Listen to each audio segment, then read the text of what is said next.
व्यक्ती सोडून गेल्यावर मनात एक अशी पोकळी निर्माण होते जी कधी भरून निघत नाही. दिवसाच्या प्रत्येक क्षणी त्या व्यक्तीच्या आठवणी सावलीसारख्या मनाभोवती फिरत असतात.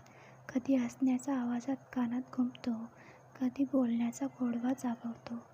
पण डोळे उघडले की समोर फक्त शून्य उरतं. ज्या जागी एकेकाळी तिच्या उपस्थितीच उमरापण होतं, तिचं आता शांततेचा थंड स्पर्श जाणवतो. प्रत्येक आनंद अपूर्ण वाटतो, प्रत्येक क्षण रिकामा भासतो, कारण तो वाटून द्यायला ती व्यक्ती नाही.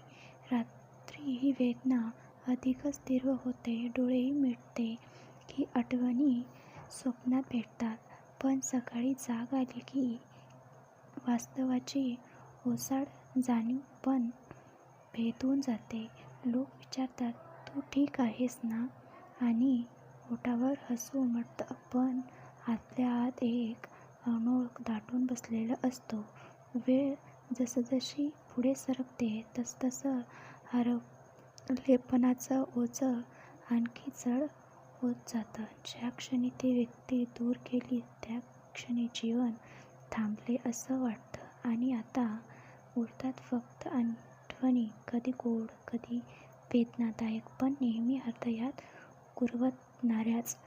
आठवणी हृदयावर ओझं दाबून बसत, श्वास घ्यायलाही त्रास होतो आणि डोळ्यात नकळत पाणी दाटतं.